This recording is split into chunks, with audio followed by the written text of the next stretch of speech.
Hola chicos, mi nombre es Hawani. Expressing obligations in Spanish is very common as it is in English. Now, I wanted to run through this with you guys quickly, in particular because there are three different ways that natives express obligations, which are each very common. And the main reason I wanted to go through this with you guys is because it's one thing in particular that really helped elevate my Spanish conversations when I first started to try to reach a conversational level in the language. Now, we'll run through each of these three common ways of expressing obligations one by one, so that by the end of this video, even if you can only implement one or two of these into your conversations, believe me, it's going to make a massive difference in your Spanish conversational skills. Now, with that being said, let's jump straight into it. So the first way is using the verb deber with another verb in its infinitive form. And basically what it means is expressing what you must do in English. So in English, think of it whenever you want to use the word must. I must read this book, or you must go to the supermarket. That's exactly what we're doing here. So if I wanted to say, for example, I must speak with my friends, I would say, debo hablar con mis amigos. Debo hablar con mis amigos. I must speak with my friends. So notice how we're conjugating the verb deber in the yo form in the present tense. We've then got the verb hablar, which we can just leave in its infinitive form, con mis amigos, with my friends. So you can see it's pretty easy to learn. Let's try another example. Let's say you're talking about your New Year's resolutions for 2025, and I wanted to say, I must travel more this year. I would say, debo viajar más este año. Debo viajar más este año. So you can see by looking at those words there, again, we've conjugated the verb deber in the yo form. We've then got the verb viajar, which is to travel, más este año, more this year. Again, on the topic of New Year's resolutions, if I wanted to earn more money this year, for example, I could say, debo ganar más dinero este año. Debo ganar más dinero este año. So I must earn more money this year. Again, conjugating the verb deber in the yo form, we're then using the verb ganar to earn more money, más dinero este año. Great job, everyone. Before we move on, let's go through one more example. This time, though, let's try it in the do form. So this will resonate with you if you're a parent like myself.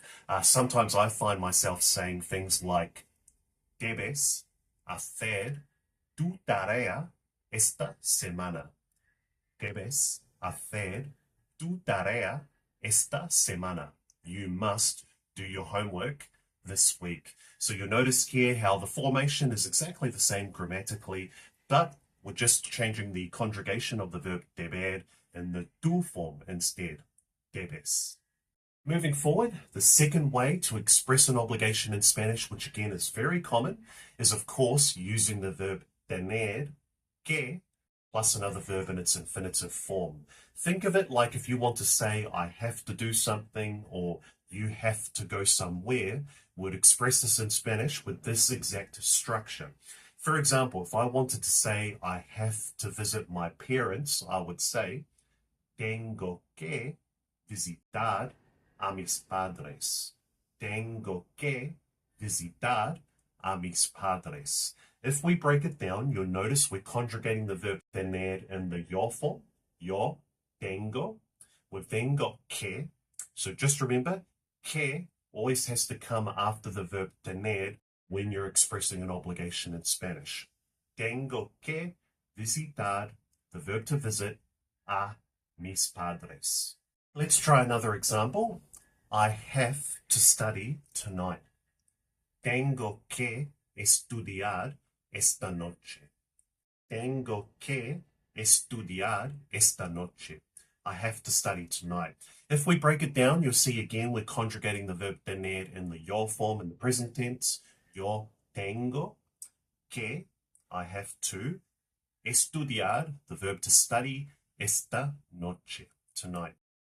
Let's try another example on the topic of New Year's resolutions. If I wanted to say, I have to go to the gym this week, I would say, tengo que ir al gimnasio esta semana.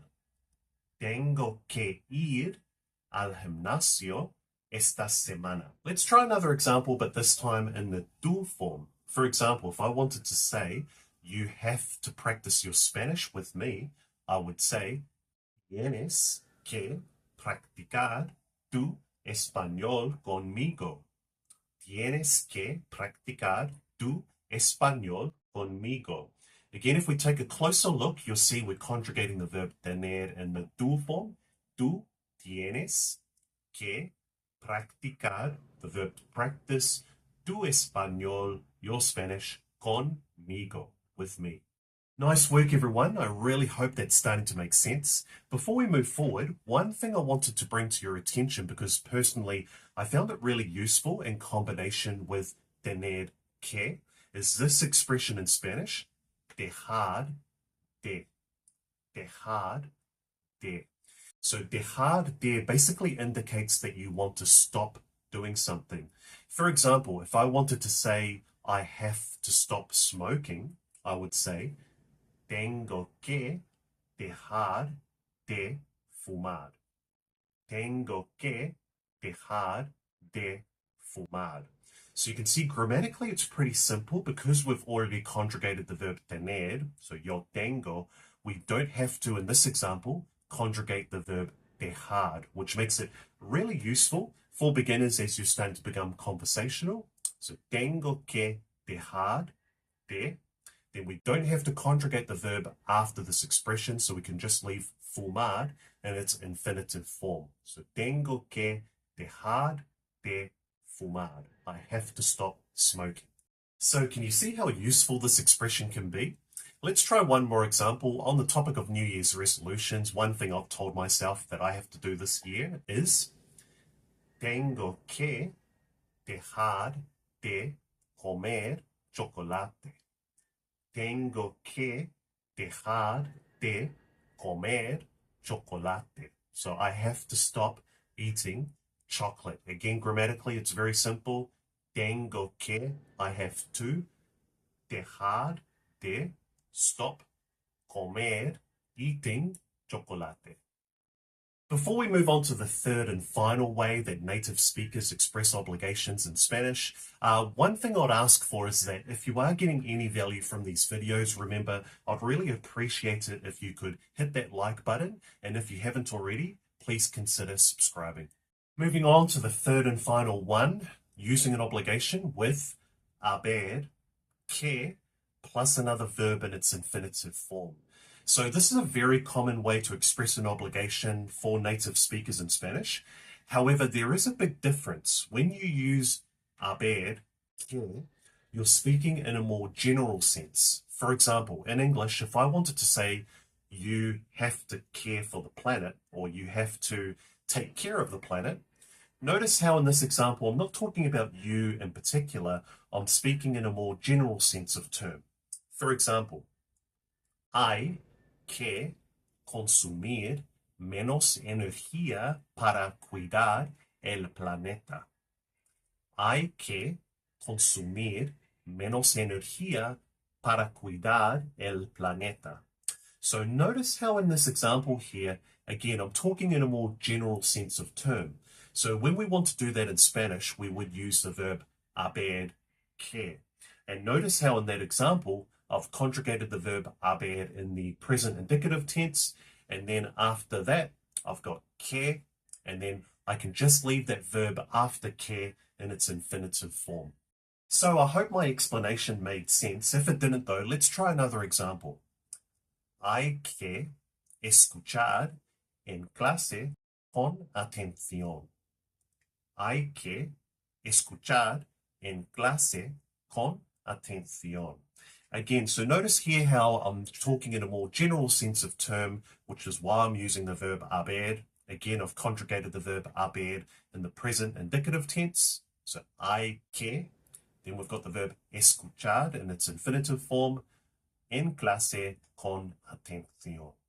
Great work, everyone. I hope you got some benefit from this video. As always, the best way to put this into practice is to go out there and start using these in your Spanish conversations. And just like I mentioned earlier, if you can even just implement one or two of these into your conversation, it's really going to enhance your conversational skills because you'll be able to express so much more. If I can be of any assistance with anything else, though, please don't hesitate to drop a comment in the comment section below. And as always, I'll see you in the next one.